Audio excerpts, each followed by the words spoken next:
Ahí estamos. Bueno, buenas tardes a todos, a todas, a todes. Tenemos hoy la hermosa oportunidad de presentar el libro Quedan 15 días de cuarentena, con este título tan sugerente, en este momento tan especial en el que estamos dejando atrás, afortunadamente, la pandemia de COVID-19.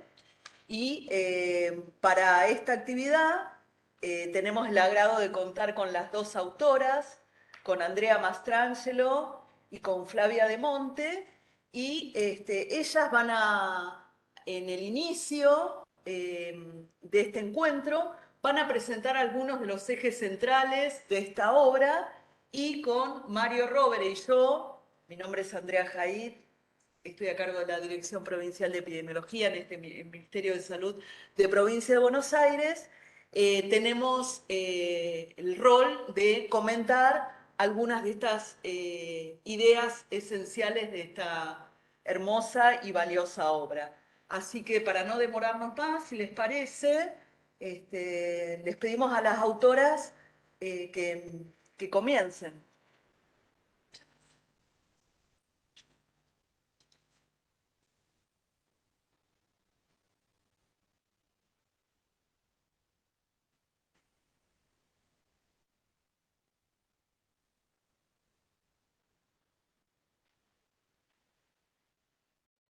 Ahí está, tiempo de micrófono.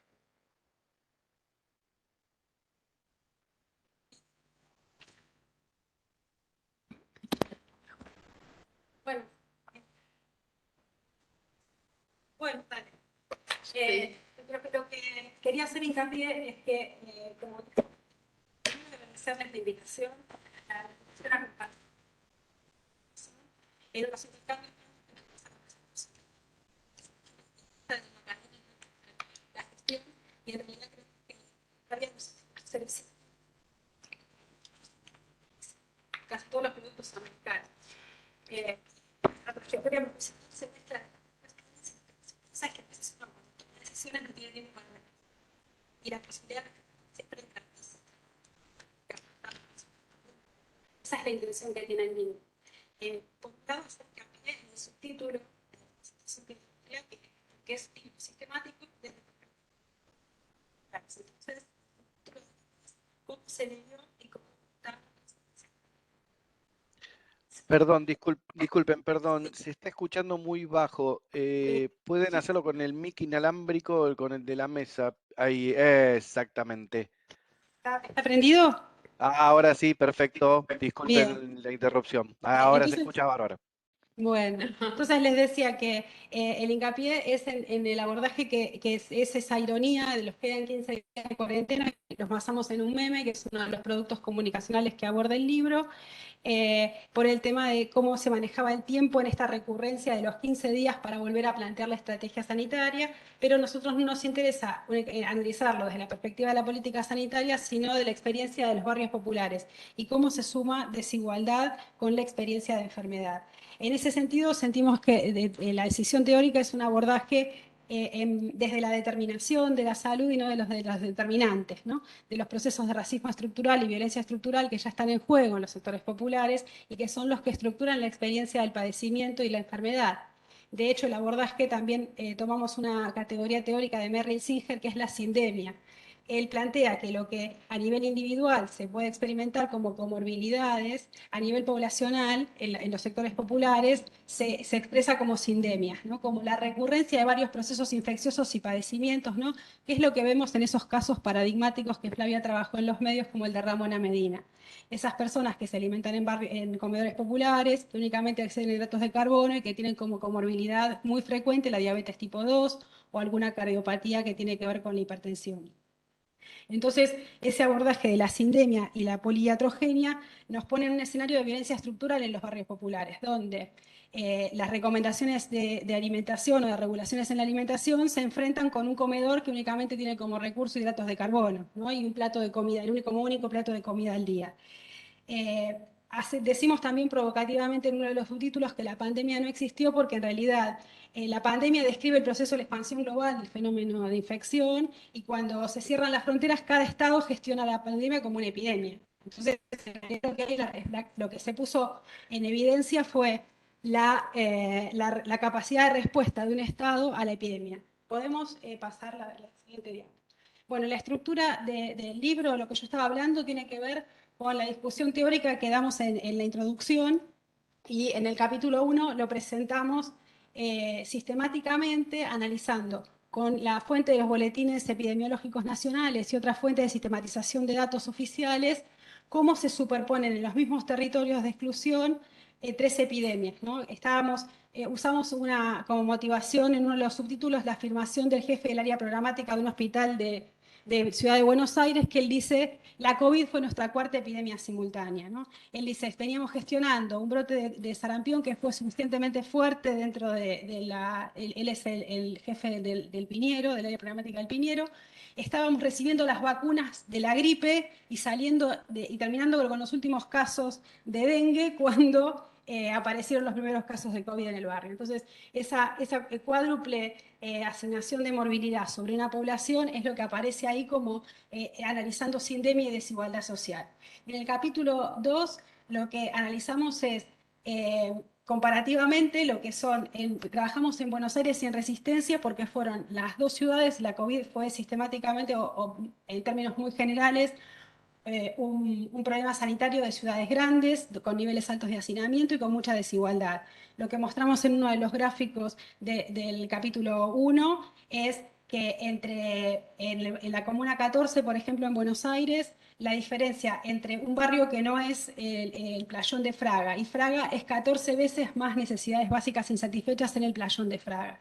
Entonces, lo que muestra el mapa de la pobreza urbana en las dos ciudades donde trabajamos es que la desigualdad se da en esos escenarios de contigüidad. No es ya la villa o el barrio pobre que está atrás de una pared, de una frontera, de una autopista, sino que la pobreza urbana, la pobreza de NBI, que es la que analizamos nosotros, aparece craquelada dentro de la cartografía.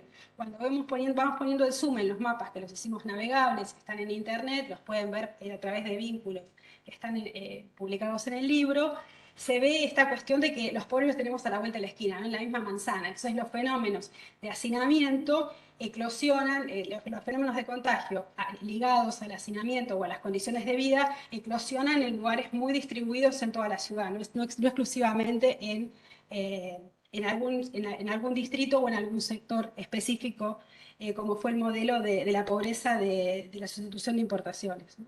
De esa pobreza de la periferia urbana. En el capítulo 2 les decía, lo que hicimos es trabajamos con informantes en 38 barrios populares, o sea, los identificamos en la cartografía, donde estaba el NBI 1, 2, 3 y 4, promedio superior al 4%, 1, 2 y 3, perdón, el promedio superior al 4%. Los identificamos en la cartografía y después buscamos informantes que tengan niveles de confianza que nos permitan reportar una vez por semana, entre mayo y noviembre de 2020, cuál era la experiencia que estaba afrontando el barrio y cómo estaban gestionando y si aparecían casos de COVID. Y cuáles eran las redes de asistencia, los mecanismos de acceso al diagnóstico. Teníamos una grilla que se repetía en todos los barrios y fuimos reconstruyendo esa experiencia en una línea de tiempo. Un comentario aparte que no está en el libro es que esa estrategia resultó exitosa en los términos de cuando si analizamos, ¿no? Yo estuve leyendo ahora ya después de publicado el libro, análisis sobre los resultados de las políticas de confinamiento en todo el mundo y por ejemplo encontramos que países como Brasil, que no hicieron caso omiso de la existencia del virus, de la peligrosidad y la letalidad que tenía la COVID, manifiestan una letalidad de 6,9%, mientras que la Argentina no llega ni a 1%, ¿no? Está más abajo del primer decil, lo que muestra que la estrategia fue adecuada. Lo que nos interesa reflexionar como aporte de las ciencias sociales es las consecuencias no deseadas, digamos, las consecuencias sobre el mapa sanitario y sobre otras dimensiones de la vida social que tuvo el confinamiento, más allá del control exitoso de de los contagios y la baja de la letalidad. Lo de la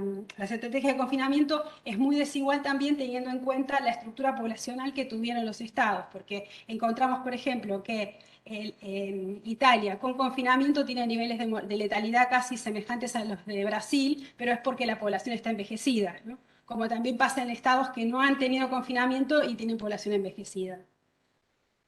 En este capítulo 2 hicimos mapas, hicimos cartografías, mostramos la vida cotidiana de las personas que no podían acceder a la escuela, los niños, y que no tenían conectividad, y no podían, tenían un solo celular para hacer tarea entre tres, por ejemplo, y un pastor evangélico en la localidad de Carlos Espegazzini tuvo la brillante idea de colocar una antena WIPAP y lograr que los chicos vayan a la iglesia en bicicleta, pero se conectaban alrededor de la red para poder bajar las tareas y resolverlas mientras su papá hacía 11 kilómetros en bicicleta para entrar clandestino a la casa de un concejal para poder trabajar de albañil, ¿no? Porque no había transporte público. Entonces, esas experiencias de la desigualdad nos parecen que son enriquecedoras y que dan una mirada de las políticas de confinamiento y de cuidado de la salud más allá de la eficacia del control de la enfermedad. Nos centramos puntualmente en dos barrios haciendo el recorrido etnográfico de cómo fue recibida localmente la respuesta sanitaria a la gestión. Y encontramos, por ejemplo, la trascendencia de los procesos de racismo estructural y estigmatización, como pasa en el área Toba, ¿no? Bueno, que es de las primeras áreas que se cierran a través de barricadas y con asistencia del ejército, y que la preocupación de los informantes tobas que teníamos dentro del barrio era que ellos sentían que el hecho de que el Estado les ponga bolsas de arena los hacía ver como que estaban en guerra contra la guerra. Y lo que ellos necesitaban denunciar era la discriminación que habían sentido en el hospital, ¿no? Que los atribuían a ellos el contagio, la culpabilidad de haber llevado la COVID al Chaco, cuando en realidad el caso Indies había sido una médica que no cumplió con el confinamiento. Y en el barrio Mujica también encontramos esos procesos que tienen que ver con que la gente se empieza organizando a partir del abastecimiento de la comida diaria y del sustento, y después se empieza generando respuestas más complejas y respuestas operativas a la gestión de salud, como el acceso al diagnóstico más rápido o como el aislamiento de los ancianos de los procesos de contagio en ciertos lugares donde el barrio es más hacinado. Bueno, el capítulo 4 me lo va a contar Flavia, es pensar que la comunicación de los medios es parte del hecho social, que como vivimos en una sociedad hipermediatizada, todo acaba contándose tantas veces, ¿no? Como aquel video viral de cuando surgió la posibilidad de hacer tratamiento con el suero equino, donde un paciente del Hospital Santoyani decía que le pedía a los políticos que liberen ese tratamiento, que se lo estaban guardando para ellos, ¿no? Y todos quedamos conmovidos por esa visión de la pandemia como de esa visión de una persona de un barrio popular que entendía que la pandemia era un plan sistemático de exterminio de la población sobrante, ¿no? Y esos fenómenos, cómo calaron en la comunicación y cómo fueron apropiados por los medios de comunicación y cómo fueron reproducidos por diferentes sectores sociales. Cómo en la clase media nos podíamos reír de que estábamos las mujeres profesionales trabajando encerradas y tomando un vino, ¿no? Hay un meme de los que analiza Flavia que es una mujer que dice, yo estaba muy nerviosa con la pandemia hasta que descubrí el yoga, y el yoga es una marca de vino tinto, ¿no? Esa visión, que es una visión que tiene que ver con el estatus y con los consumos, encontramos que es una visión que nosotros nos podíamos reír desde nuestra posición de clase. Hay muchos memes que hablan del sobrepeso, por ejemplo, en pandemia, cuando en los barrios populares el tema de tener un poco de panza o la cadera muy desarrollada no era un problema, no era tematizado como un problema. Finalmente en las conclusiones, bueno, retomamos lo que a nosotros nos parece como el aporte que podemos hacer, que tiene que ver sobre todo con una revisión de lo que ha tenido que ver con la securitización de algunos aspectos de la salud pública, ¿no? O sea, cómo en algunos lugares fue más importante, a la par del logro sanitario en las grandes ciudades, en algunas áreas más alejadas, el tema del control de la seguridad y el control de la circulación de las personas tuvo más relevancia que el cuidado de la salud en sí, y lo que derivó en algunas situaciones de violencia institucional y violaciones a los derechos humanos. Podemos pasar a la siguiente.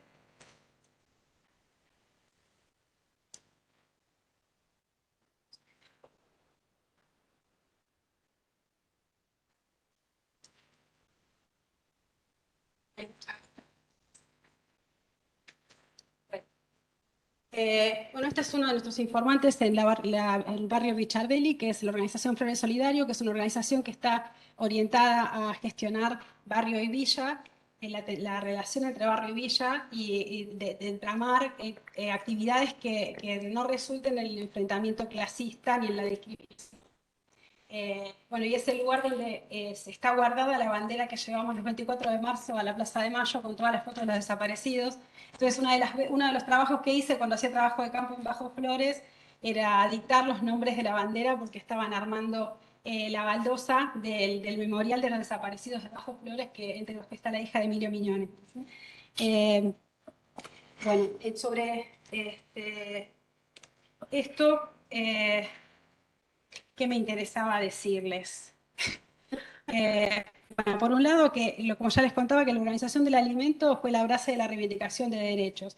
El impacto más inmediato y generalizado del decreto de confinamiento se percibió en el abastecimiento y el régimen familiar de preparación y consumo de los alimentos. En todos los barrios populares, organizaciones espontáneas, partidos políticos, organizaciones de base e iglesias gestionaron donaciones, recolección, elaboración y entrega de alimentos con dispar frecuencia. El caso para mí más emocionante porque marca la diversidad del acceso al alimento es que los excombatientes de Malvinas en los hornos hacen una entrega periódica, incluso fuera de la pandemia, de alimentos del mar argentino, de merluza y camarones y calamar. Y en los hornos se comía pescado, también como por parte de la gestión que hacían los excombatientes. Mientras que lo típico, en las listas que hacemos, lo típico en los otros barrios era no acceder a verduras y no acceder a alimentos que no sean no perecederos, ¿no? Que sean sobre todo centrados en hidratos de carbono. Sobre el hacinamiento, los contagios y la bioseguridad. A diferencia de otras crisis alimentarias como la caída de la convertibilidad, esta vez instrumentó el rociado de recipientes con alcohol y la entrega de viandas en una fila, como cuidado requerido por la propia epidemia y en pos de evitar el hacinamiento de los comensales en lugares cerrados. Algunos comedores también entregaron porciones a domicilio. Eso pasó en el municipio de Ezeiza. Teníamos la municipalidad y varias organizaciones de vecinos a los ancianos o a los que tenían EPOC o alguna comorbilidad o alguna discapacidad, les hacían entrega a domicilio de las viandas alimentarias. Las primeras semanas de confinamiento, entre fines de marzo y abril, fueron especialmente caóticas. En muchos barrios las políticas de prevención no fueron claras y no se entendía si se estaba aislando a enfermos o se estaba aislando a grupos de riesgo. Entonces, teníamos varias confusiones, como por ejemplo que en la ciudad de Buenos Aires trataron de aislar a personas ancianas sanas como grupo a riesgo de la infección. Y eso significó que el día que salieron el día que los informaron que los iban a vacunar, el hospital informaba que se iban a vacunar para la gripe, y la gente salió y los terminaron llevando a un centro de aislamiento. Salió de las casas, ¿no? Y terminó en un centro de aislamiento. El hincapié puesto en el aislamiento y los contagiados como el problema de la pandemia activó procesos de estigmatización de grupos étnicos minoritarios, como en Resistencia y los chinos en un barrio de Los Hornos, ¿no? Que hubo ataques a supermercados y crónicas de violencia hacia los supermercados chinos, como responsables de haber generado la infección. Aunque hubo intentos de autogestionar la bioseguridad con capacitaciones de algunas organizaciones sociales, una médica, Gabriela Piovano, del Hospital de Infecciosas Muniz, y en Resistencia a la CTA realizaron capacitaciones sobre gestión de la bioseguridad con el uso de las máscaras y el uso la manera de usar y higienizar el barbijo en sectores, en los comedores, pero esas políticas no fueron acompañadas con entrega de insumos de bioseguridad, ¿no? Que fueron un tema que fue escaseando hasta muy avanzada la pandemia de acceder a ellos, incluso para el propio personal de salud. Nunca se planificó la entrega ni el uso de elementos de protección personal para las cocineras y sus colaboradores que rotaban en estas tareas. Como resultado de ellas, muchos comedores cerraron por las cocineras enfermas y murieron de COVID-19. La velocidad de los contagios en los barrios y el miedo al contagio y muerte estuvieron hipermediatizados por la crónica de la epidemia, hicieron colapsar rápidamente la precariedad del triaje febriles, ¿no? O sea que al principio el sistema de diagnóstico funcionaba muy ágilmente, pero después en muchos momentos de pico, muchos momentos de pico, terminaba siendo un lugar generoso donde los contagiados terminaban compartiendo el micro porque el resultado del test no salía en tiempo real y tenían que esperar más de 8 horas y lo llevaban al centro de aislamiento, aunque era un negativo. Y tenemos las crónicas de habitantes de los barrios que son trasladados en el micro que le decían el coronabús, y que quedan en otro lugar de la ciudad que no tienen cómo volver porque no tienen ni la SUBE ni saben dónde están parados como para orientarse en la ciudad y poder volver. Incluso casos de menores de edad que fueron separados de sus padres y los abuelos o algún familiar los recoge en la guardia del hospital porque los padres fueron a aislamiento. Podemos pasar a la siguiente. Bueno, esta muestra, esos son fotos de los hornos, eso es una olla popular, están cocinando, y la otra es entrega de leche del programa para menores de 3 años. Entrega de leche en polvo después de una inundación en el arroyo de Pérez. Lo otro es un caso de violencia institucional porque, bueno, dentro los debes del confinamiento aparece este tema de el tiempo libre, la sociedad en los chicos de sectores medios, los que la sociología llama a veces los niní, ¿no? Los que no estudian ni trabajan, de los barrios populares. ¿Qué pasa en el tiempo de balde, caminando por el barrio, escuchando música? Y a partir de un altercado por un parlante es que la gendarmería, que había triplicado la presencia en el barrio Richardelli, le ponen 11 tiros por la espalda, uno de los cuales le atraviesa el corazón a Facundo Descalzo, un jueves a las 2 de la tarde. Facundo está tirado en el piso del barrio y la ambulancia del hospital no puede llegar porque está en emergencia sanitaria. Y la gendarmería no se lo entrega a la familia tampoco. De todos modos, cuando llega al hospital ya estaba muerto porque, como decía, tuvo una bala en el corazón que llegó con hemorragia interna y ya fallecido. De estos casos tenemos, bueno, el caso de Facundo Astudillo Castro, en varios contextos, situaciones donde la aportación de cara, lo que es el gatillo fácil, la violencia institucional, se vio incrementada por esta atribución de la policía sobre el control de la seguridad de las personas con una prioridad sanitaria, ¿no? Como un bien supremo, con el enunciado de la protección de la salud pública como bien supremo. Bueno, estos son los mapas que generamos. Este es el meandro de Bryan, que a mí me emociona que semejante accidente geográfico tenga además la cancha de Barracas Central en el medio. Esa es la villa de Barracas, el núcleo habitacional transitorio Zabaleta, la villa 2124, que es la más grande de Capital. Lo que hicimos ese es el mapa que aparece publicado en el libro. Lo que hicimos fue señalizar todos los espacios que recorrían los informantes con los que tuvimos y cómo nos cuentan cómo es el proceso para llegar al alimento y cómo es el proceso para llegar al diagnóstico en el caso de sentirse sintomáticos o enfermos. Bueno, otros son grafitis que recolectamos de los barrios, y esta es la entrada de un comedor, que es de una organización política, ¿no? Y que reivindicaba el acceso al alimento como un derecho. Ya creo que nada más de mi parte, le voy a dar la palabra a Flavia, que Bueno. va a hacer su presentación. Seguramente se escucha un poco mejor acá. Si querés, puedes pasar en la... Bueno, como comentaba Andrea, además de, digamos, documentar la experiencia del confinamiento y de la situación del COVID-19 en los barrios populares, también nos pareció que el COVID-19 constituyó una circunstancia privilegiada para observar su construcción narrativa a través de múltiples discursos en un contexto, como decía Andrea, de sociedad hipermediatizada e inclusive intertextual, ¿no?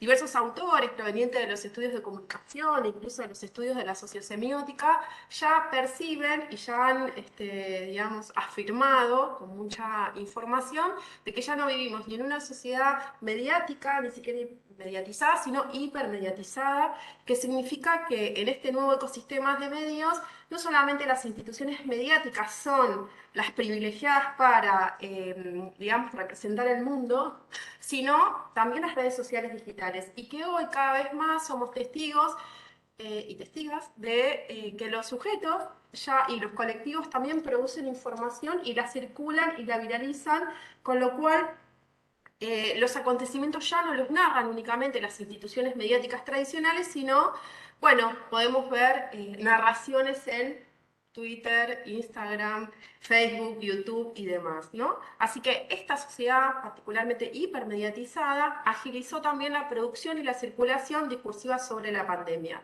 Con lo cual, en el capítulo 4, como bien decía Andrea, entre un cruce entre la comunicación y la antropología, nos preguntamos cómo se narró públicamente la infección por SARS-CoV-2 y el COVID-19 y la experiencia del confinamiento.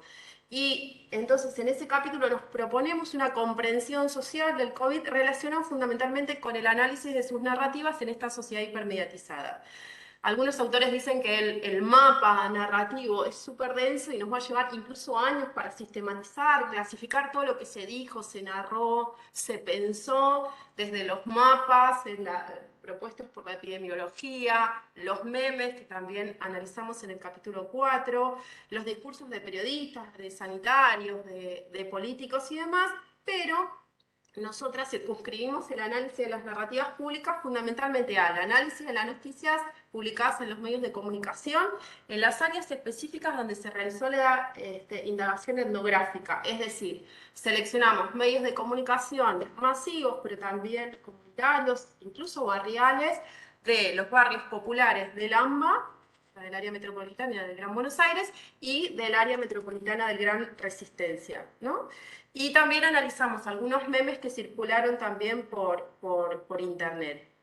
Analizamos, como ya les decía, en este cruce de la antropología y la comunicación, estos relatos que son, por un lado, relatos periodísticos y por otro lado, relatos humorísticos, y pudimos reconstruir, a partir de ese análisis cualitativo que hicimos de ambos materiales, cómo se narró la pandemia en un marco de, como decía Andrea también, ¿no?, de incertidumbres, de reorganización de la vida cotidiana y de procesos de securitización. En el caso de los medios de comunicación, por ejemplo, analizamos más de 599 noticias de medios del AMBA y 442 de medios del área metropolitana de Gran Resistencia, pero, digamos, y seleccionamos estos medios intencionalmente para mostrar esta heterogeneidad o tratar de buscar esta heterogeneidad en la narración. Sin embargo, lo que visualizamos también es que, digamos, en ese gran corpus de noticias de los medios de las dos zonas, hubo dos casos particularmente que se trataron reiteradamente y que también nosotros lo constituimos como casos. Uno fue el caso del barrio Mujica en Ciudad de Buenos Aires y el otro caso mediatizado fuertemente y profundamente fue el caso del barrio Toa en la Ciudad de Buenos Aires, por lo cual ahí hicimos como un, perdón, de Resistencia, gracias. Hicimos ahí un foco importante, particularmente en esos dos casos, ¿no? O sea, analizamos unas 70 noticias referidas al barrio Mujica y al barrio Toa de Resistencia. Lo que nos permitió, como fueron dos casos también que se sucedieron en el tiempo, temporalmente, en simultáneo, también nos permitió, digamos, hacer algunas comparaciones interesantes. Y esos dos casos los analizamos en un modelo explicativo que es el modelo de ciclo mediático epidémico, que en realidad, digamos, este modelo lo que nos propone es entender, digamos, la cobertura de las noticias de salud y enfermedad en los medios, que funciona en función de fases, ¿no? Hay una primera fase donde estas noticias no están en la agenda mediática, pero que ante una irrupción de un hecho, digamos, tan importante como lo fue, digamos, la irrupción del SARS-CoV-2 y la pandemia, digamos, empieza un tratamiento intensivo, sostenido en el tiempo, serializado también, hasta que vuelve a decaer nuevamente, ¿no? Digamos, otras investigaciones sobre construcción mediática de procesos de salud, enfermedad y atención también empiezan a visualizar esta nula presencia, irrupción, sostenimiento en el tiempo y después un decaimiento donde parece ser como que el problema ya ha desaparecido, ¿no? Entonces, y ahí fue que empezamos como a visualizar, bueno, el primer caso detectado, las causas de la propagación, digamos, la construcción mediática sobre las causas de la propagación, las primeras muertes, el control también en esos casos particularmente, o de cómo se construyó el control de la enfermedad allí mismo, ¿no? Y después, otra de las cuestiones que también analizamos, y que por eso hacemos mucha alusión a los memes, es que nos parecen que los memes han sido otra forma de narrar la pandemia desde otro registro absolutamente distinto al registro mediático, y que también, digamos, intentamos captarlo recopilando a través de nuestras redes personales, de lo que íbamos, digamos, recibiendo y demás, 292 memes, gráficos especialmente, porque los consideramos también como estos registros, ¿no? De cómo es ideada una época, cómo es narrada una época, y además porque son materiales que se relacionan absolutamente con símbolos, pero con estereotipos también, y que digamos, transmiten códigos muy pertenecientes a un lugar, a una clase determinada, a una época determinada, ¿no? Los recopilamos, los clasificamos, los dividimos en cuestiones temáticas y demás, y, digamos, fuimos identificando las figuras retóricas y demás. Respecto al análisis de noticias, bueno, ahí hay algunos gráficos. Lo que nosotras vimos que fue el tratamiento, digamos, de la pandemia en los medios del AMBA y del MGR fue un tratamiento que nosotros podemos decir que fue intermitente, fue desigual, pero además estuvo concentrada en estos dos casos, ¿no? En estos dos casos que nosotros lo constituimos también como nuestros casos de análisis porque fueron emergentes del corpus, ¿no? Y también apareció fuertemente esta idea del modelo teórico que yo les mencionaba recién de ciclo mediático epidémico. Esto implicó una estructuración temática homogénea en ambos casos, basada fuertemente en el discurso, digamos, de la epidemiología, donde se contaban los casos, las muertes, se asignaba, digamos, causas para la propagación, y donde, que esto también es habitual en otros estudios sobre otros tipos de epidemia, una modalidad narrativa que se basó en la amenaza, en el miedo, en la necesidad de control, en el riesgo y en el drama cotidiano, ¿no? Que implicaba también la experiencia de vivir esa situación que aparentemente se planteaba como inédita. Así nosotras pudimos identificar, por ejemplo, narrativas sobre el virus superpuestas a las narrativas sobre la enfermedad, ¿no? Y entonces se construía una simbología del virus como algo, en principio, como un enemigo desconocido y amenazante, porque si uno, digamos, revisa un poco cómo titulaban los medios, particularmente los medios más masivos también, de lo que iba a pasar en los barrios populares cuando ingresara el virus que todavía no sabíamos muy bien, era como una situación de vivirla como mucha amenaza, ¿no? Que, bueno, ¿qué pasa cuando este virus va a ingresar en estos barrios populares que tienen estas características críticas de hacinamiento, desigualdad, de niveles de pobreza críticos y demás? Y después esa misma narrativa se fue convirtiendo en una narrativa vinculada con el virus más como una situación sí alarmante hasta que se da paso a un virus controlable, ¿no? Digamos, y empieza esta idea la idea del control de la situación. A las narrativas vinculadas del virus se superpusieron las narrativas vinculadas con la enfermedad, ¿no? Y también de manera complementaria a esta idea y esta narrativa sobre el virus, las narrativas sobre la enfermedad eran, bueno, que primero era una afección desconocida, que después era una dolencia grave y que después era absolutamente controlable.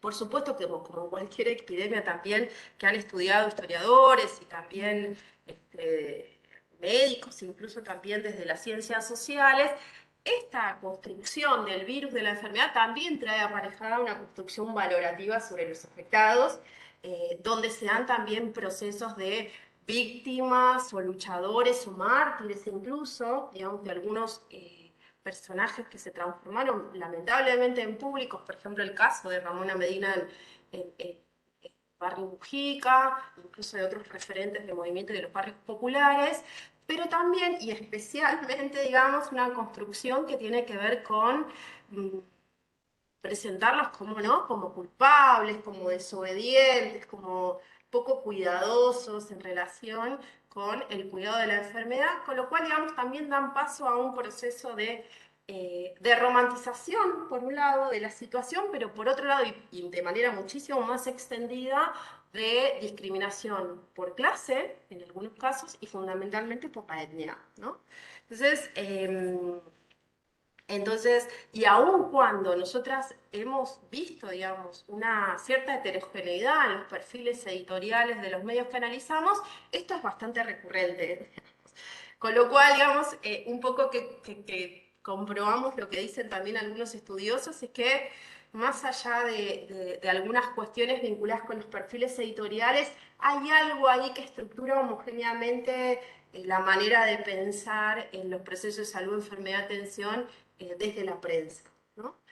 Pero bueno, ante esta situación, digamos, y este discurso mediático bastante homogéneo y y complejo que pudimos encontrar, bueno, analizamos también los memes que nos parecían también como otra propuesta y otras narraciones respecto de la pandemia, quizás, como dice Andrea, sí, claramente con un sesgo más de clase, con un sesgo de género, pero bueno, es otro registro y que, digamos, a través de un registro humorístico también nos permitieron como repensar en clave esta humorística, digamos, los malestares, ¿no? Y comprender un poco más cómo desde el humor se podía ir procesando la incertidumbre, la sensación de reorganización de la vida cotidiana, el impacto en la salud mental. Y nosotros entonces a través de los memes vimos, por un lado, y especialmente sus figuras retóricas, primero una ridiculización de la vida cotidiana en el confinamiento. Hay varias imágenes ahí en el capítulo 4. Y también la resistencia a determinados mandatos que se fueron recreando también, ¿no? Esto que dice el gato, ¿no? Teníamos que hacer gimnasia, aprender algo nuevo, prueba sexting, concierto en vivo, clase online, vamos a hacer una videollamada, no te deprimas, comés sano, ayuda. Bueno, es una recreación de los nuevos mandatos socioculturales que ya hablan, digamos, algunas sociólogas, especialmente sobre sociología de la salud, de lo que nos implica ahora estar sano, ¿no? Por otro lado, digamos, la parodia de la política sanitaria y de las estrategias, no tanto de la política sanitaria, sino de las estrategias del cuidado también de los sujetos, ¿no? De que teníamos que salir todos medios encapsulados y demás. Bueno, hubo una parodia interesante para que se narró de esa manera, digamos, y después mucho también sobre la ironización del 2020, del futuro post-pandemia, ¿no? Que vamos a ser más buenos, que el sistema se iba a caer, que íbamos a tener otro modo de producción y demás, etcétera, etcétera. Bueno, eso también se ironizó bastante. Sin embargo, más allá de esta clave humorística, lo cierto es que los memes también, a través de esas estrategias retóricas humorísticas, digamos, interrogaron la norma social, o sea, la problematizaron esto de quédate en casa, y también desplazándola hacia situaciones paradoxales, imposibles de pensar, pero mostrando algunas cuestiones súper arraigadas, como por ejemplo las desigualdades de los roles de género en el cuidado. También hay una serie ahí de imágenes mostrando a la mujer cómo tenía que trabajar haciendo videollamadas, pero también cuidar a los pibes, estudiar, digamos, como el rol de la mujer ahí, sus triple, cuádruple jornadas laborales también, ¿no? Mostraron, por otro lado, no solamente esta idea de interrogar la norma social de quédate en casa, sino las incertidumbres de la biomedicina también, que me parece como interesante, respecto también de mostrar sobre todo, y que da título al libro, ¿no? La duración del confinamiento, y entonces hay múltiples memes de personajes políticos y famosos que lo mostraban como algo interminable, como circular, como eterno, digamos, y que tenían que ver con esas incertidumbres, especialmente en la etapa que nosotras hacemos el análisis, que es marzo a noviembre, ¿no? Cuando se iba como prorrogando y que parecía que, digamos, eso era algo interminable.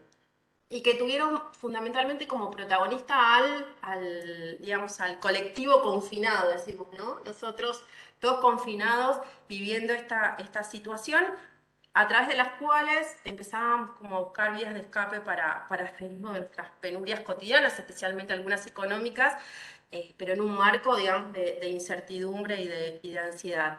Y finalmente, como para terminar y darle lugar a Mario, Robert y Andrea Jair, nos mostró un poco también ¿no? Esta relación sinérgica entre la relación entre el discurso biomédico, el discurso periodístico, el discurso humorístico, que en definitiva, digamos, son distintas formas de cómo simbolizamos un proceso de salud, enfermedad, atención en esta situación, digamos, casi de extraordinariedad, como lo fue la situación del confinamiento, pero también en algún punto en situaciones de normalidad, si lo podemos pensar en términos de normalidad, ¿no? Así que bueno, de eso un poco se trata el libro, especialmente el capítulo 4.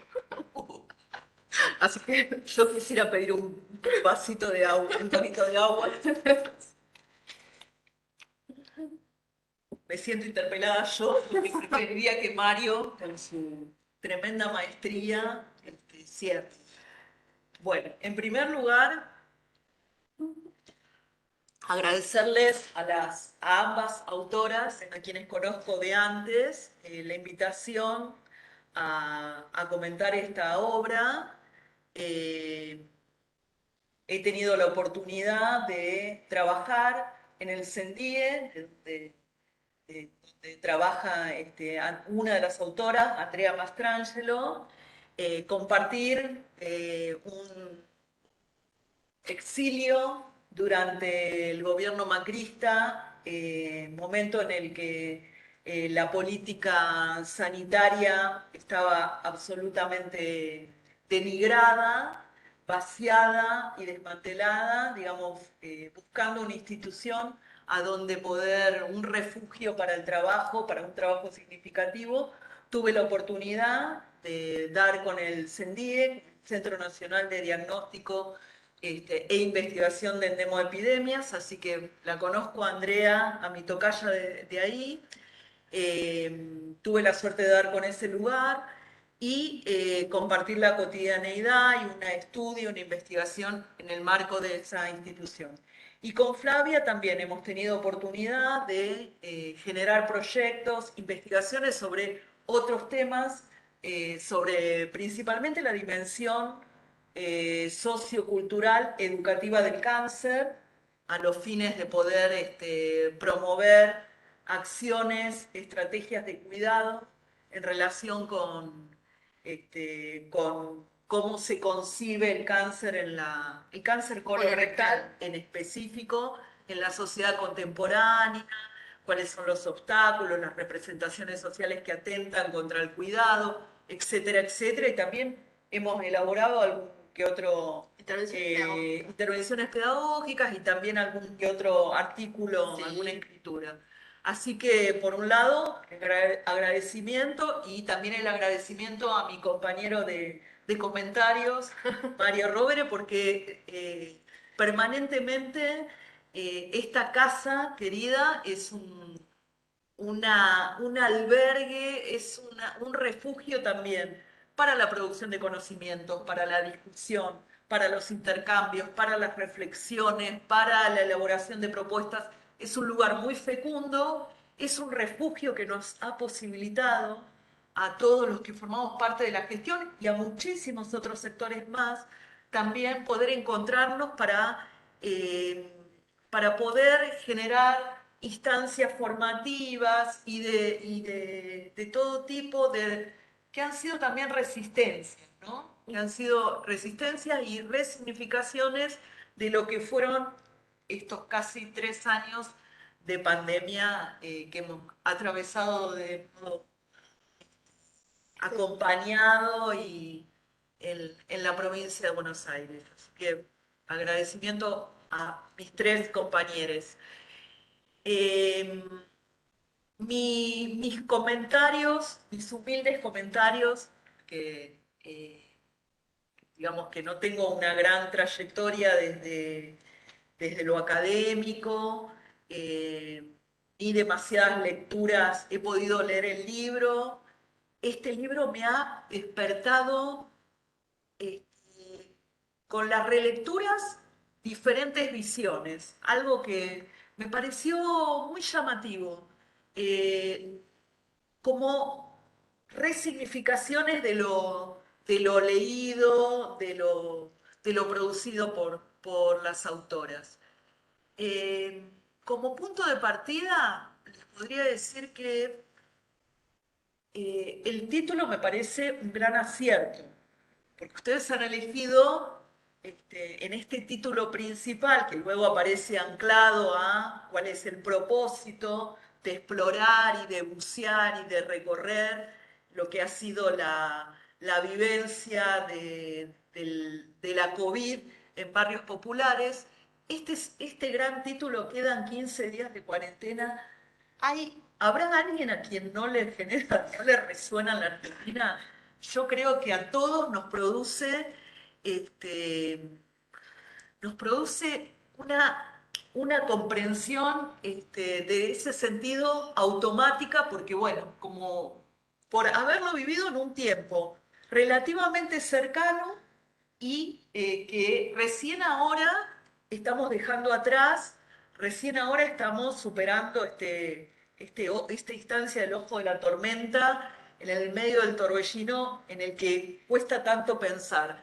Así que bueno, el título me parece recontra aceptado, como diría otra conocida que tenemos en común, tiene mucho punch, te da muchas ganas de leerlo, de recorrerlo, porque nos resuena a todos y porque además supone que el punto de vista, que el sujeto que dice quedan 15 días más de cuarentena es la comunidad.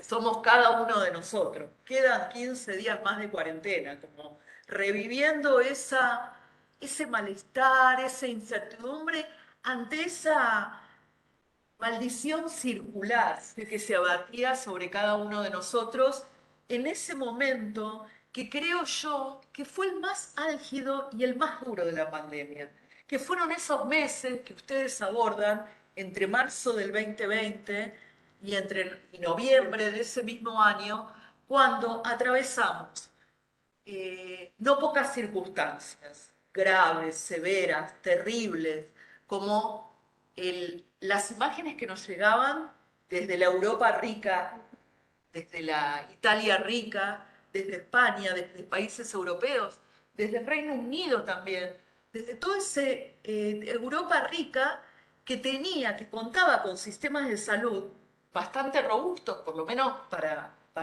nosotros desde acá. Y asistíamos a esa visión eh, de desesperación, de intranquilidad, de incertidumbre, de como esa imagen de los hospitales colapsados, la posibilidad de no poder alojar a todas las personas que requirieran atención médica, pero además también, o sea, estábamos mirando a Europa, mirábamos a China con otro modelo de abordaje, y nosotros, por lo menos, y acá empiezo a hablar, además con el respeto y con el cariño, el respeto intelectual que tengo por ustedes, tengo que sí o sí introducir mi sesgo de gestora, porque esa es mi identidad como trabajadora de la salud. Yo soy gestora, orgullosamente gestora, en la provincia de Buenos Aires. Bueno, además de esas imágenes fantasmagóricas tremendas que nos llegaban de Europa, nosotros estábamos recién llegando a una gestión, como la de la provincia de Buenos Aires, que había estado signada por los años previos de desmantelamiento, de financiamiento de la política sanitaria, con hospitales. A mí no me tocó la responsabilidad de la conducción de los hospitales bonaerenses, pero sí me acuerdo de las primeras reuniones que teníamos de todo el gabinete, donde comentaban compañeros nuestros, comentaban en qué situación estaban los hospitales de la provincia de Buenos Aires. Sin gente, sin insumos, sin equipamiento. Y entonces todo digamos, la conjunción entre lo que esa ola, vieron como cuando uno se mete al mar y ve venir esa ola con un salvavidas raquítico y desinflado. Ya, tener una versión más. una imagen. Esa era luego de haber atravesado, y bien cuando nosotros llegamos, creo que fue el 12, 13 de diciembre, bueno, empezamos a dar respuesta al brote de sarampión.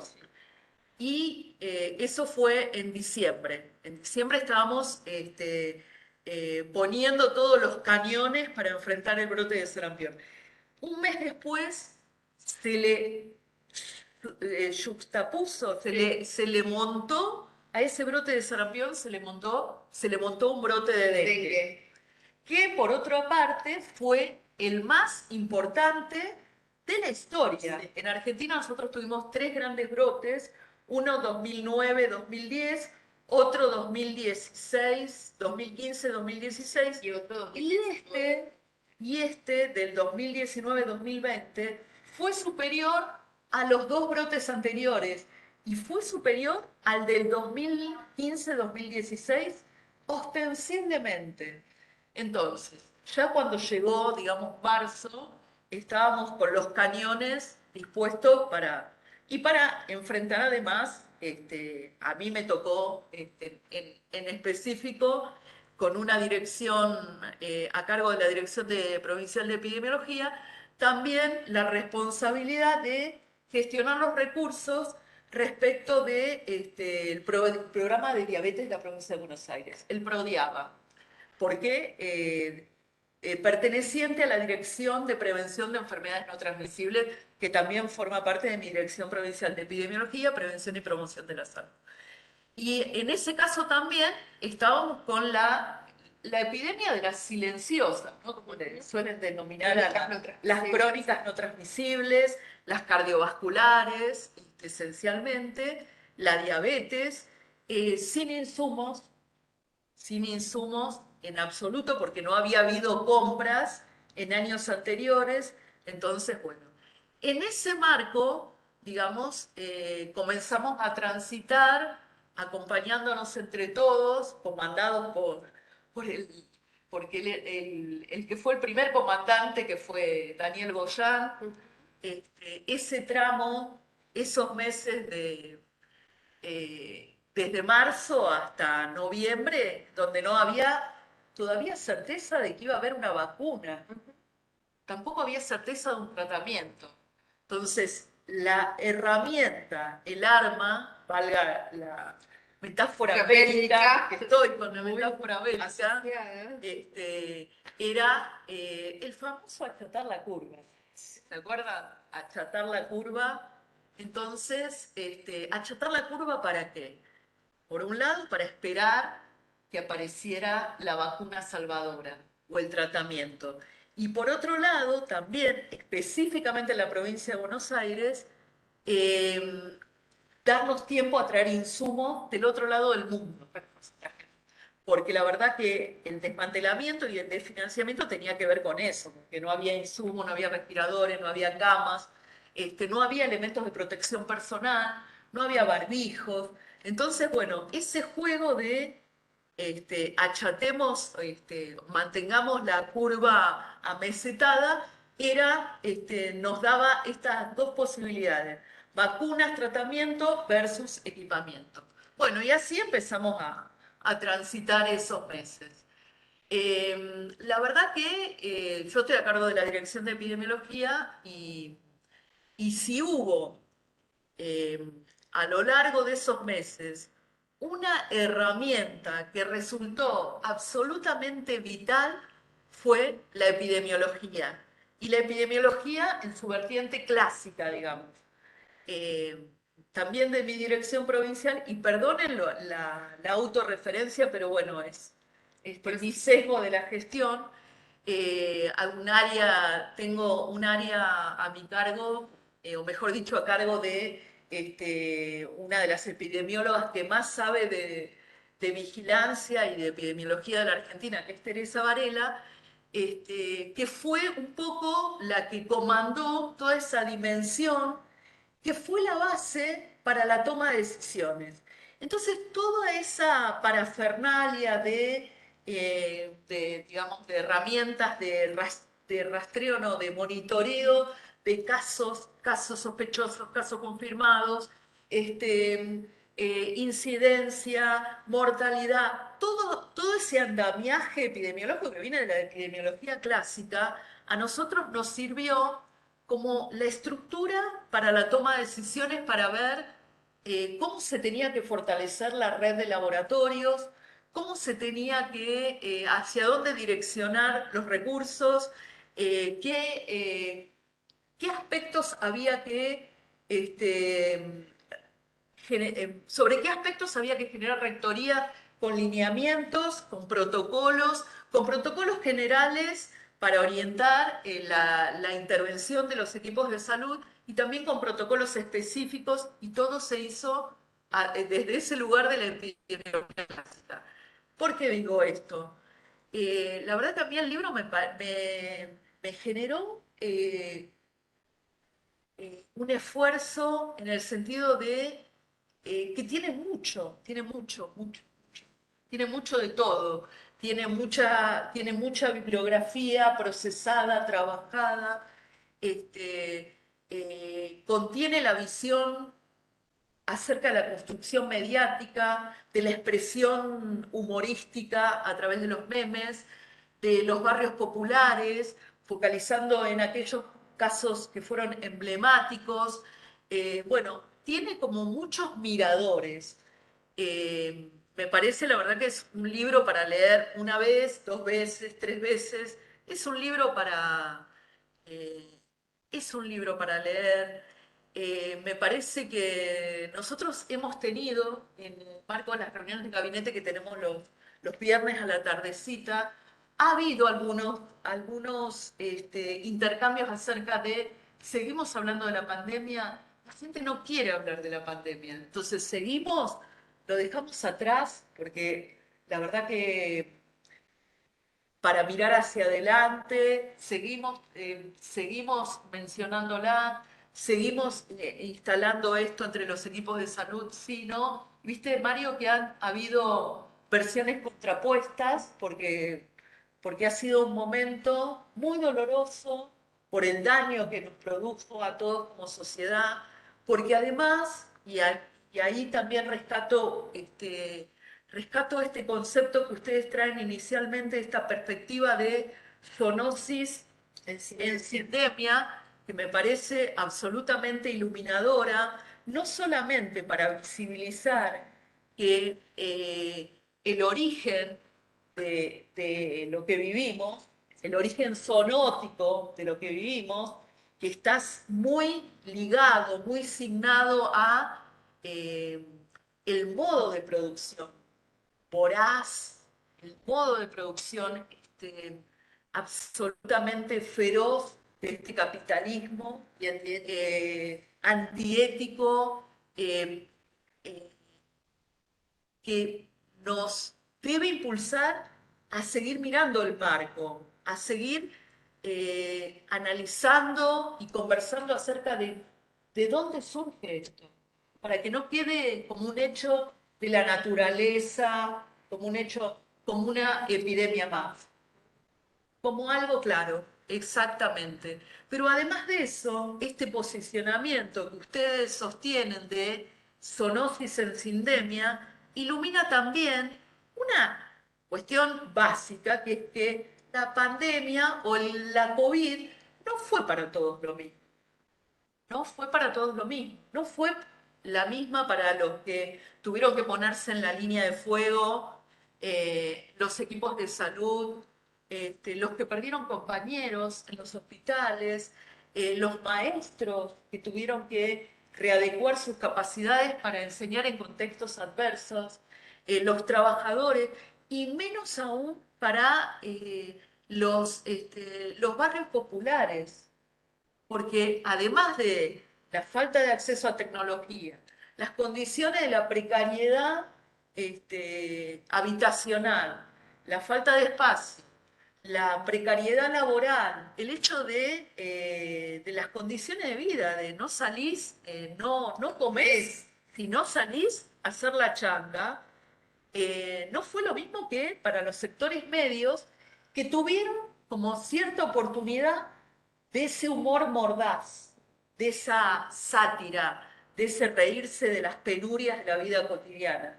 Yo creo que hay memes en la clase media, porque la clase media tuvo resto para reírse de lo que nos sucedió, de tener que escuchar mandatos, esos mandatos, esa incerteza acerca de qué podía llegar a suceder, cuándo iba a terminar, y tantos otros memes que la verdad que son maravillosas creaciones.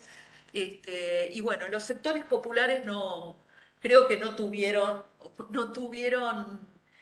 no solamente por una cuestión de, digamos, de código, de pertenecer a una comunidad de sentido, por determinados consumos culturales, sino también porque realmente fue una experiencia, la de los sectores populares, terrible, terrible.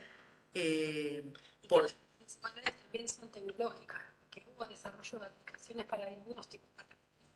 Los cuando no había conectividad. Bueno, también la posibilidad de detectar los permisos estaba limitada que debería ser un servicio público, pero está privatizado. Totalmente, ¿no? Como que esa, digamos, conjunción de tanta vulnerabilidad de diferente tipo, lo habitacional, la educativa, la laboral, la tecnológica, digamos que situó en un escenario de altísima vulnerabilidad, sufrimiento, pero además también agudizó las condiciones de enfermedad preexistentes, ni hablar, sus capacidades, incrementó, agudizó la violencia de género, atentó contra digamos, el tratamiento, la rehabilitación, de todo lo que se requiere cuando tenés un familiar con una discapacidad.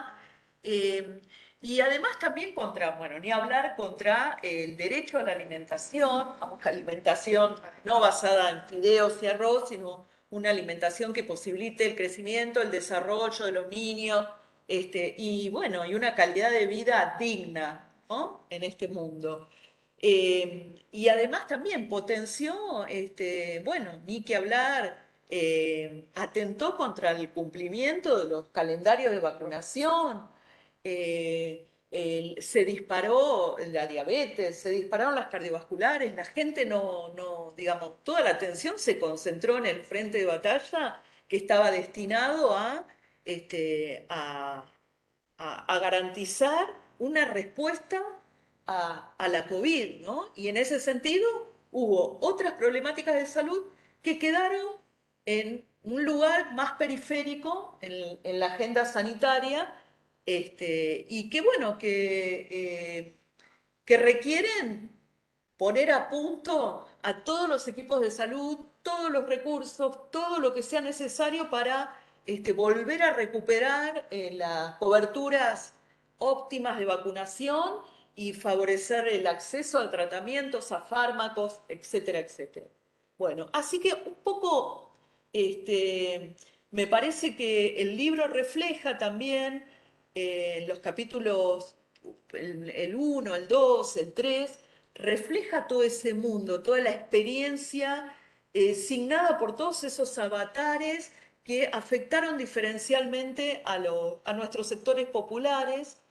Y para completar ese panorama, el capítulo que trabajó sobre todo Flavia, un poco en este doble abordaje de el lenguaje humorístico y el lenguaje periodístico. Por empezar, respecto del lenguaje periodístico, como ya hemos vivido en anteriores brotes,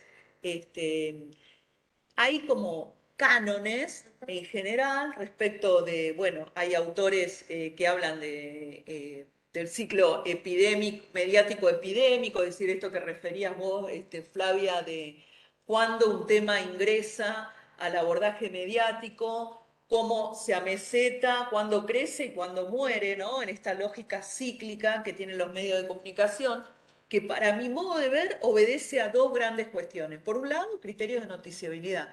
Hay temas que cumplen con los cánones de lo que es noticiable. Y sin duda la pandemia o la zoonosis en sindemia, por tomar la perspectiva de ustedes, cumplió con la mayoría de los criterios de noticiabilidad que tienen que ver con la irrupción de un suceso inusual, que atenta contra la vida de muchísima gente, que además es mundial, que no solamente afecta a nuestro país, sino tiene dimensiones globales.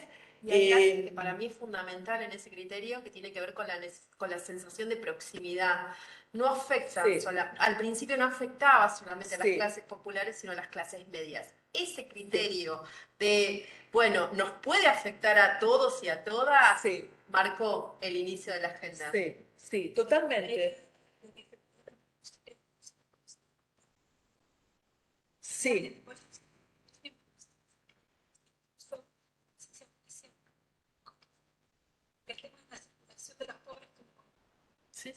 Sí, A ver si bueno, se y en ese abordaje mediático, por eso digo, los cánones es lo que aparece como género, la construcción mediática del brote, suele estar signado por eso, cuando entra un tema que cumple con los criterios de noticiabilidad, pero que además de los criterios de noticiabilidad y la precarización del trabajo periodístico, que hace que algunos temas, digamos, se lleven así como se puede, sin demasiada rigurosidad de manejo del tema, que bueno, que es otro aspecto. También hay una cuestión, la línea editorial sin duda jugó porque fue una arena política donde también se batalló y donde se pusieron en juego diferentes posiciones. Más allá de lo que vos señalás, y de acuerdo con vos, Flavia, en esto de, más allá de las líneas editoriales, hubo ciertas regularidades, hay rasgos comunes, pero yo no puedo dejar de, no puedo soslayar que durante el primer año apareció reiteradamente esta cuestión de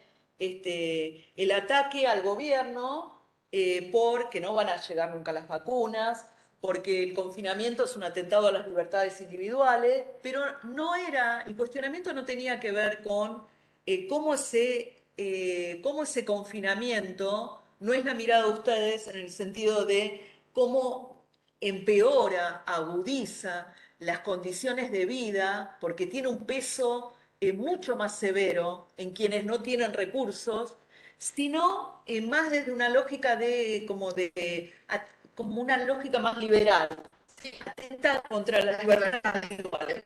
Sí, en realidad hay una lógica, retomo un poco tu comentario, que tiene que ver con una estructuración homogénea, independientemente de la línea editorial, más de la cuestión narrativa, del virus, la enfermedad, el tratamiento. Ahora, no es lo mismo, aparece y se cuela la línea editorial cuando se hace evaluación de gestión.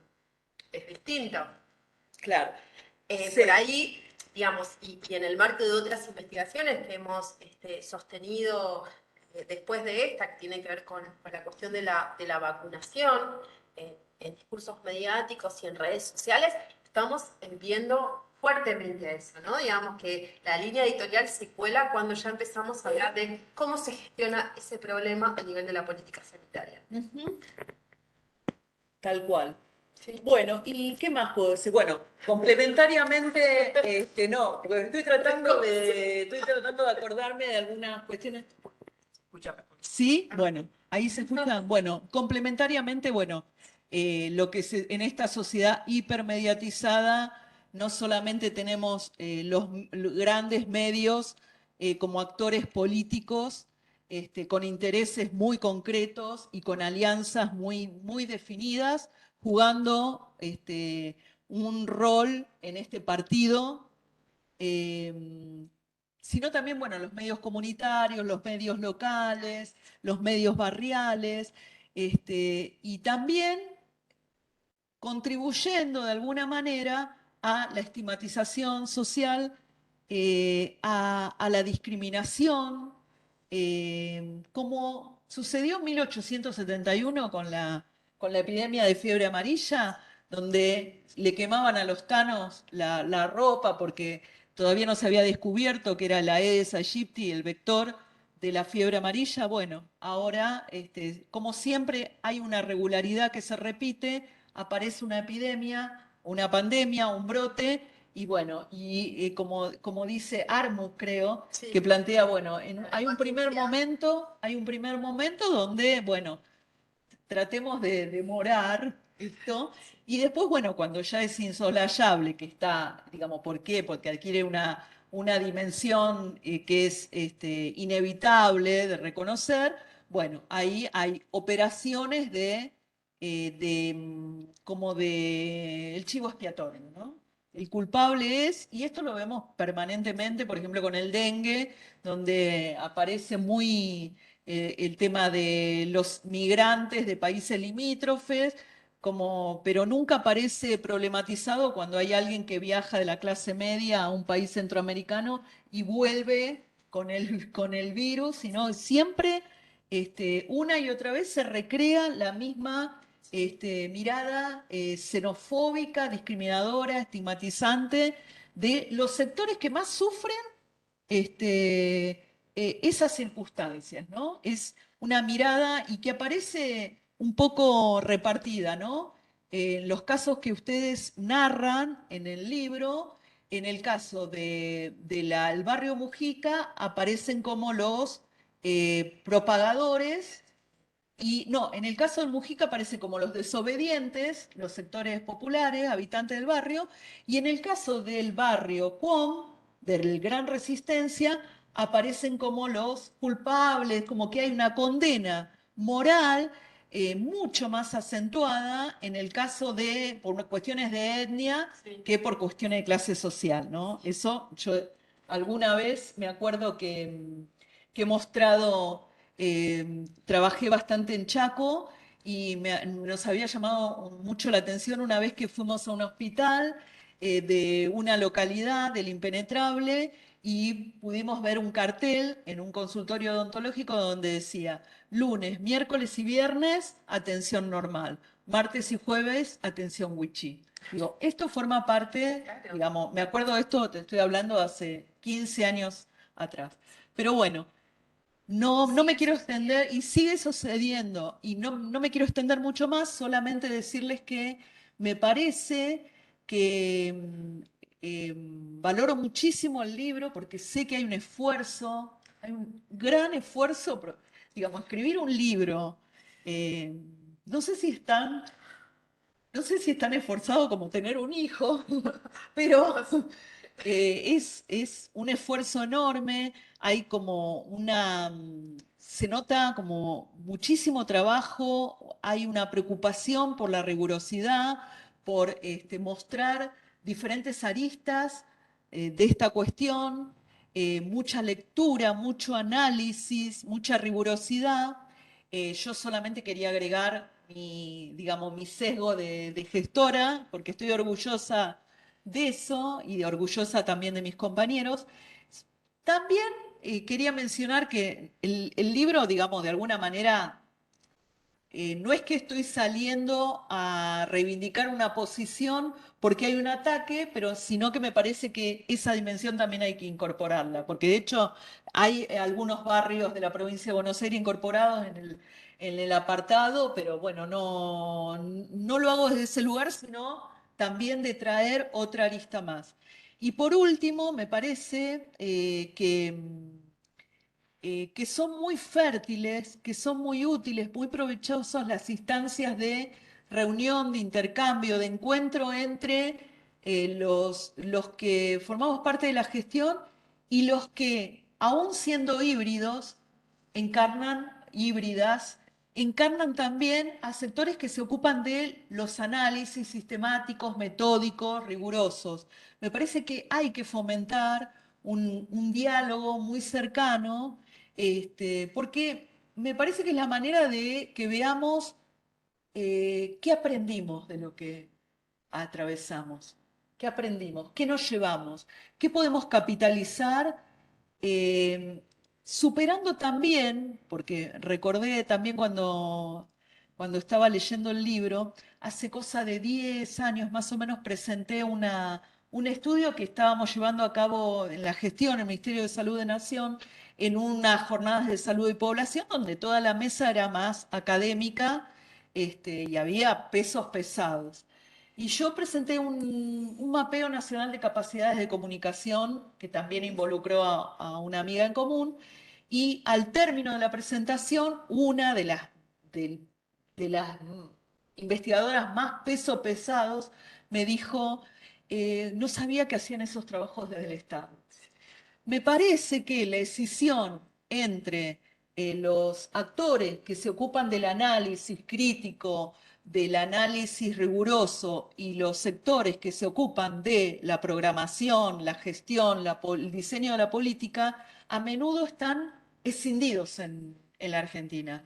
Y que esa escisión y esa distancia muchas veces lo que genera es que tengamos algunos prejuicios y que no podamos aprovechar realmente con honestidad intelectual y con franqueza las mutuas miradas que tenemos, que son complementarias y que son necesarias las dos respecto de lo que nos sucede como sociedad en un momento histórico determinado y en el marco de una situación absolutamente excepcional.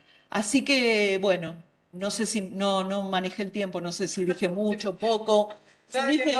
Si dije pavadas o dije, bueno, igual es lo que me hago cargo.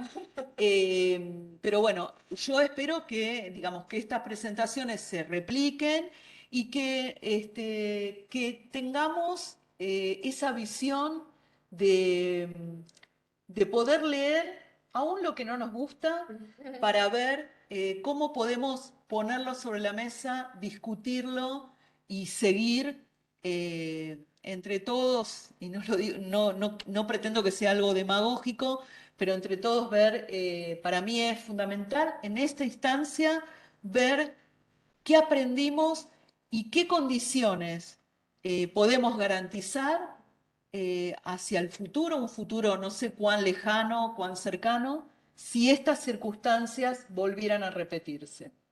Eso es todo. Eh, bueno, el tema, ustedes ya saben el tema del último, que es que le toca hablar de lo que queda, digamos, y entonces queda muy poco, digamos, para quizá, a lo mejor hasta para sintetizar o conectar cosas que fueron planteadas. Lo primero es que hay una, digamos, hay una distancia que tiene que ver con el observador, o sea, digamos, esto que es, digamos, cómo dos cosas pueden ser al mismo tiempo miradas distintas o verdaderas y falsas simultáneamente. Así que claramente para nosotros, un primer sesgo de análisis, digamos así, intrasubjetivo, es que estamos mirando este libro desde una gestión orgullosa de lo que hizo. Digamos, algo que resulta ya de por sí algo distinto quizá de cómo lo van a leer otros públicos. Ahora, esto no significa que no tomemos en cuenta algunas cosas de reconstrucción de ese momento que tiene efectivamente, que están mirados a distancia, ¿no? En el sentido de estamos por fuera de la autopercepción de peligro, pero también a distancia porque entre ese 2020 y ahora hay un 2021 claramente caracterizado por la vacunación, ¿no? La vacunación, absolutamente normal que no hubiera ninguna hipótesis de vacunación en el 2020, porque nunca antes en la historia hubo una vacuna producida en menos de un año. O sea que había que ser mago para soñar que una vacuna pudiera aparecer en menos de un año. Nunca había ocurrido, digamos. Y menos 6 vacunas eficaces en el juego peleando entre sí, digamos, ¿no? Lo segundo que a mí me parece es que es curioso este tema de la palabra cuarentena en el juego. La cuarentena, digamos, es un descubrimiento, digamos, biopolítico del siglo XVI, digamos. O sea, es prácticamente, digamos, una estrategia de las primeras ciudades puerto transnacionalizadas, en el caso de Venecia, digamos, que empieza con esta observación y es tremendamente atacada por el mercantilismo, digamos, fundamentalmente, básicamente el mercantilismo sustentado a su vez en el protestantismo, entendiendo que la única base, explicación de este nombre, cuarentena, tenía que ver con los 40 días de ayuno de Cristo.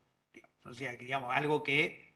Pero luego, mirado desde el punto de vista de la relectura infectológica, resulta que la mayor parte de las enfermedades transmisibles agudas, digamos, tienen periodo de incubación mucho menor a 40 días, con lo cual, efectivamente, sin querer, este número 40 había atrapado, ¿no? Y bueno, ahí hay un juego con la palabra, porque estamos hablando de 40 y de 15 al mismo tiempo, porque es, de alguna manera, quizá la estrategia comunicacional para que la gente aguantara la cuarentena, digamos, este tema de falta poco, o sea, nunca nadie dijo, nunca ningún mensaje comunicacional dijo, vamos a estar, digamos, 2 años de cuarentena. Y si alguien lo hubiera dicho, hubiera sido contraproducente, desastroso, digamos. Lo otro que me parece interesante es que hay que, digamos, y el libro ayuda en ese sentido a reposicionarse exactamente, o sea, uno viaja con el libro al 2020. Digamos, retomado las escenas a partir de descripciones, y yo voy a tomar la palabra descripción, porque a mí me quedó mucho una reflexión que hace Bruno Latour sobre el tema de la descripción, en el entendido de que un libro que tiene descripciones, un estudio, una investigación que tiene dimensiones descriptivas, es al mismo tiempo generoso y democrático, digamos, en tanto y en cuanto uno puede sacar diferentes conclusiones, digamos, de ese mismo material. O sea, cuando un libro es totalmente analítico, uno coincide o no coincide con el analista. Pero en los trabajos descriptivos hay además una posibilidad de, digamos, queda documentado una serie de hechos, de evidencias, de fotografías, de imágenes, de memes, digamos, que de alguna manera alguien perfectamente podría a futuro atravesar de otra forma, ¿no? Es decir, le da, digamos, es un libro en cierta manera democrático, en el sentido de, digamos, cumple en dar testimonio, digamos, de lo que releva. Por supuesto que está también lo que no releva, digamos, o sea que de alguna manera también hay un sesgo, no sesgo sería en este caso, una subjetividad de producción de por qué se levanta ese material en otro. Hace muy poco discutiendo con gente, la Sociedad de Pediatría abrió un espacio y me pareció interesante, me vino mucho a la cabeza una situación totalmente atípica, pero que tiene que ver un poco con esta diferencia entre la gestión, podríamos decir incluso a nosotros nos tendríamos que correr incluso para analizar este libro, la gestión nacional de la pandemia. Y en este caso venía en contradicción con el reporte de un pediatra de Esquel, ¿no? Entonces el pediatra de Esquel contaba, digamos, que estuvieron prácticamente, digamos, 4 meses en cuarentena, digamos, sin ningún caso. Entonces, digamos, pasaba a ser una especie de novela del absurdo. O sea, porque absolutamente nadie entendía por qué estaban en cuarentena, porque no había ningún caso. Entonces, la pandemia, en cierta manera, se vivía por la televisión, ¿no? O sea, la televisión explicaba por qué vos estabas en tu casa, digamos. Sobre todo un territorio que hace algunos años había sido afectado por el antivirus. ¿Se acuerdan que, digamos, que había generado, digamos, y que les había hecho vivir una situación inversa, que fue en realidad fue un antecedente bastante cercano de una epidemia de quedarse encerrado en su casa con vigilancia policial. O sea, que había quedado, casi fue la única marca que yo recuerdo, enseñando salud pública, donde todo esto que nosotros vivimos, que no es absolutamente único e inédito, sin embargo, digamos, hay que apelar a la literatura y a la historia para poder encontrar una situación similar. Esa situación similar, muchos creen verla en la epidemia de gripe española, digamos, del periodo 1918-1919. Curioso en este sentido, y ahí es donde a mí de repente me quería hacer otro comentario, que sea un poco de metaanálisis. Este libro tiene muy pocos hermanitos, pero tiene algún hermanito. Digamos, nuestra área de salud mental arma un libro sobre, digamos, salud mental y pandemia. Y hay un texto también del cual participa el Fortunato Malimachi, digamos, que es una descripción también. Y a mí me parecen, es decir, los quiero todos, digamos. ¿Por qué? Porque mi perspectiva de lo que pasó con la gripe española es que desapareció la gripe española de la documentación mediática e incluso científica. Se habla entre 20 y 50 millones de fallecidos. Digamos. No puede haber una brecha entre 20 y 50 millones, no puede haber una diferencia, ¿no? Como si ahora dijéramos, bueno, hubo entre 6 y 60 millones de fallecidos. No es posible, no es imaginable. Digamos, y queda por fuera, o sea, vendría a tener la misma mortalidad que la Primera Guerra Mundial. Y al mismo tiempo se anuncia vinculada a la Primera Guerra Mundial. Y al mismo tiempo hay hechos históricos, por ejemplo, digamos, la Semana Trágica en la historia argentina, nadie la conecta con pandemia, digamos. Sin embargo, estaba en plena pandemia. Entonces, hay algo de que quizá esta frase que ustedes de alguna manera ponen en escena, la pandemia no ocurrió, digamos, es que es muy probable que digamos, que el clima de época 2022, 2023, que incluso se llegue a votar, digamos así, a los debates electorales, en contexto la pandemia no ocurrió. O al revés, digamos, la pandemia es puesta como una excusa por una de las partes en el juego, digamos, de cosas que no hicieron, digamos, una especie de explicación, digamos. Entonces, es muy importante todas las herramientas vinculadas a la pandemia ocurrió. Cuando estuvimos analizando el libro que presentó Julieta, digamos, sobre salud mental y pandemia, trajimos a colación algo que tiene que ver con lo que vos planteabas recién, lo que pasó en la gran epidemia de fiebre amarilla, digamos, en 1871, que es casualmente, y yo lo conecto, digamos, con el cuadro de Blanes. Porque el cuadro de Blanes, digamos, es presentado, digamos, después de la pandemia y produce un impacto casi similar a a la propia epidemia, digamos, que esa figura, digamos, ese cuadro, digamos, de esos dos personajes parados, la madre yacente, el niño que todavía está vivo tratando de lactar, es casi uno de los cuadros más conocidos, pero que además hubo hasta un uso político del cuadro. Cuando, ¿no? Exactamente, tal cual. Tal cual, o sea, es prácticamente digamos, la lógica de cómo, podríamos decir así, otras formas comunicacionales, digamos, pero que usando el arte y usando la iconografía, digamos, la gente recordó en el sentido de ricordio, o sea, de volver a pasar por el corazón, digamos, porque no es solamente acordarse, digamos, es además, digamos, volver a sentir. Y esta pandemia creo que algunos hablan de alguna de las etapas del duelo, digamos, está en la etapa de negación. O sea, no ocurrió, colectivamente hablando, ¿no? Y a mí me parece que el meme y el chiste, yo no sé exactamente si es inadecuado hacerlo así, pero yo creo que así como hay un inconsciente individual, digamos, hay un inconsciente colectivo, digamos, y es muy obvio que digamos, que el chiste tiene que ver con el fallido, tiene que ver con la emergencia de lo que de otra manera es insoportable decir, ¿no? O sea, yo creo que en ese sentido emerge por ese lado. Otra cosa que a mí me parece importante es que, digamos, sin lugar a duda que la pandemia tiene respuestas en crisis tendiente a las altísimas concentraciones de poder. Hoy sería totalmente inadecuado decirlo, totalmente contrario a a lo políticamente correcto. Pero claramente, por ejemplo, Emilio Coni llegaba a hablar en su momento de dictadura sanitaria, ¿no? Es decir, acá hay una construcción política que además volvió a traer a escena la policía sanitaria o la policía misma ocupándose de temas de salud. Pero que la historia también nos dice que ese fue el origen de la policía, digamos.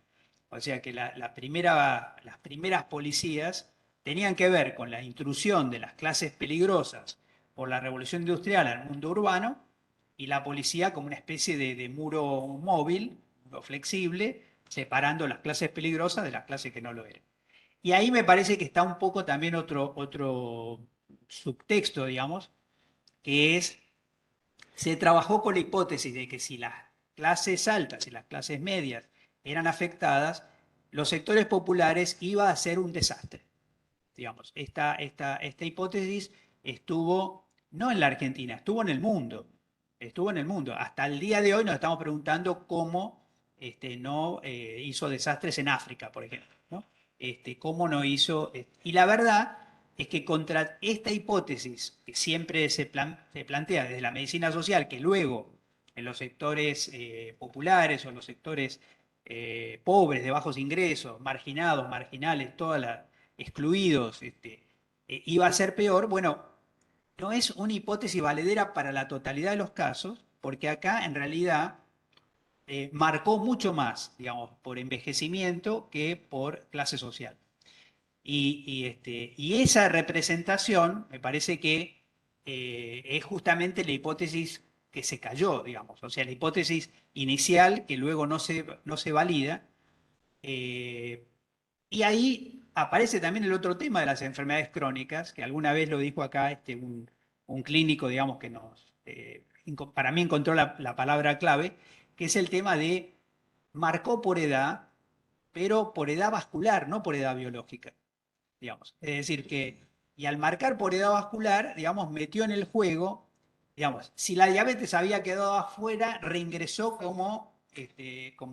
digamos, como factor de riesgo, digamos. Igual que la obesidad, digamos, igual que el EPOC, igual que esas enfermedades que por este lado se abandonan, por este lado se las recupera, digamos, como factor de riesgo. A mí me parece, para la época, haciendo un poquito de memoria, y para la provincia de Buenos Aires, quizás esto no es válido para nivel nacional, valdría la pena, uno siempre después de terminar una obra dice, bueno, por ahí podría haber una segunda, digamos. Valdría la pena también, en términos de clase, analizar cómo circuló este plasma de convaleciente, ¿no? No me preocuparía tanto en términos de la eficacia terapéutica, de la discusión farmacológica, pero sí hubo algo muy impactante en plasma de convaleciente que fue, digamos, el donante, ¿no? ¿Quién era el donante? Y a mí me impactó muchísimo eso porque se involucraron los gremios, se involucraron de tal manera que rompieron la respuesta inicial, que era que las primeras donantes eran todas mujeres, digamos. A partir del involucramiento de los gremios empezó a ser casi una forma de solidaridad, una forma de coraje, y empezaron a aparecer los donantes varones e incluso los hiperdonantes, o sea, aquellos que podían seguir donando, todo lo cual era válido mientras no había vacuna, porque digamos, una vez vacunado vos ya no podías ser donante, digamos. Entonces, me parece que el periodo también puede ser atrapado con el impacto social de esa intervención, no tanto con el impacto epidemiológico o terapéutico. Y digamos, y quizá lo otro es que las cuarentenas son eficaces, digamos. Y hay que tener en cuenta, porque digamos, cuando hablamos del contraste, vinculado específicamente en el tema de tasa de mortalidad, digamos, específica más que de letalidad, es que, digamos, los ejemplos contrastantes, además del norte de Italia, son la ciudad de Guayaquil y la ciudad de Manaus, ¿no? Es decir, el escenario más temido que no ocurre es, digamos, ni siquiera podían venir a recoger los cadáveres, digamos.